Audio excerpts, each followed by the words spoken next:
First thing. South Korean police, a man is dead in a gruesome game of you sleep, you die.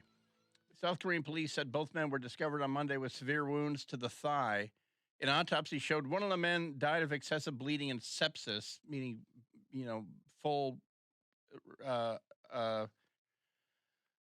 blood system infection resulting from an injury inflicted by a rock. Investigators said the two men were friends who met through an online game 3 years ago, not Squid Game, but they had a long-running financial row. They decided to settle it by living inside a car and hold a marathon debate there in the car that was said to have lasted for under 2 weeks.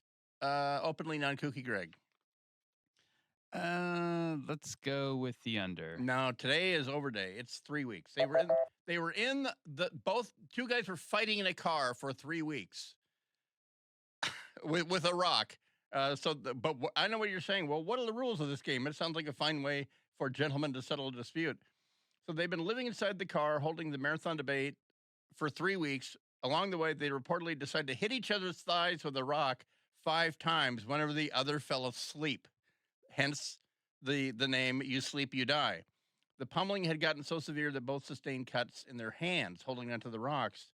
So that is thing one. That's your payoff for "You Sleep, You Die." If you heard the first hour, I teased the crap out of that because I practiced the tease on the way up. Game sounds like an allegory for today's political climate. It does for today's heady political discourse, as displayed on MSNBC and CNN and the rest. So aggrandizement. So that's thing one. Second thing. Thing two. There's people that think that if you're making around 20K, you have a human right to live on Capitol Hill. You do not have any such right. And again, I reiterate, you have no right to not be offended. You get to. You can't call the police and say, "I'm offended. Come and arrest this person for an offensive crime." Anyway, the wide field of candidates jostling for position. The loathsome, what's his name, Andrew Lewis, here in District 7, downtown to Magnolia.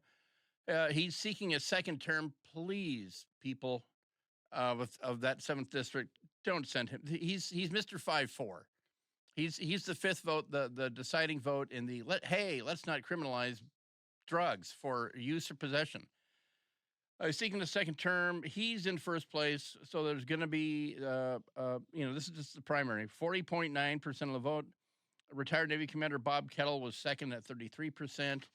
However, in the hotness poll, you're going to get Olga Sagan, sadly in third place with 14.1%.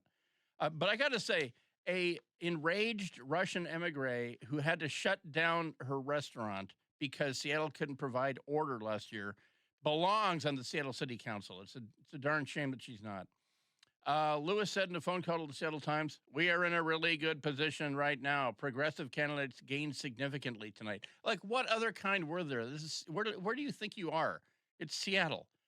Kettle, the opponent who's going to face him in the general, said, "I'm thrilled with tonight's result, and I think that shows a mandate for a pragmatic alternative to our city's biggest challenges." You mean that idiot? Yes, you'd be correct. There was a SWAT standoff in Bellevue. It resulted, this is thing 3 already. Third thing. Third thing, a SWAT standoff, domestic violence call. SWAT was called in, so the guy decided to burn the apartment down. He's in the hospital. He's in custody. Situation's over. The whole thing. Fourth thing.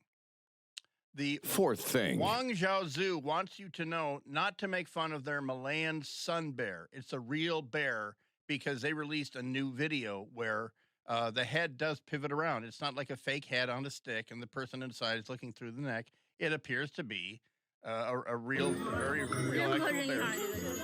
They released it, of course, not helping their own cause. They released it with the bear speaking Mandarin. 这个你放心，这不太可能会有人去办的，而且等到大夏天的，将近温度有40度，你再套个皮毛的话，这人肯定坚持不了几分钟头下。 So you'll pardon me if I still continue to maybe harbor suspicions that it was a person in a bear attacking a kayak suit. So it's not going to stop being a bear. Apparently, they're claiming it is a real bear. Gummy bears. That's how memes are born, folks.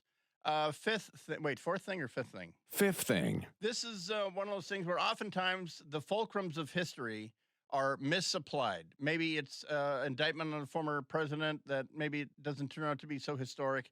Maybe the American credit rating is downgraded.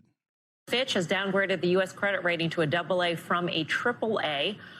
They note the difference in governance between AA-rated countries versus AAA-rated countries. Also, the continuous or the many political showdowns surrounding the debt limit. We knew when the debt limit showdown was going on that Fitch was considering this downgrade even if the debt limit was not breached. And so here we are with a downgrade of the U.S. credit rating to a AA plus from a AAA. Well, thanks a lot, Bin Laden. So there you go. Dow Jones Industrial Average reacting this morning down 222 points. Yeah, and a whole bunch of companies are releasing their profit statements today, including the PayPal, and I'll be responsible for a lot of that. You know why Bed Bath & Beyond went out of business? Because we realized there's nothing beyond? Not because of me, I can tell you that. And so Overstock.com acquired them, their stores, and the name. Overstock has, this is apparently one of the fastest, largest turnarounds of all time. If your Bed Bath & Beyond is, and like I say, they went under not because of me. They got my money. Overstock has officially transformed itself into Bed Bath & Beyond. Its takeover of the retailer marks one of the fastest ever relaunches of a bankrupt brand name and website. Wow. So anyway, that's I guess all the inventory stays in the store, and they're going to reopen doors in a couple days. So, like I say, they didn't go out of business for lack of me darkening their doorstep or attacking their kayak or being a fake bear or whatever. I don't want to self-aggrandize myself. Aggrandizement. So there you go. More high-level federal indictment talk when we come back.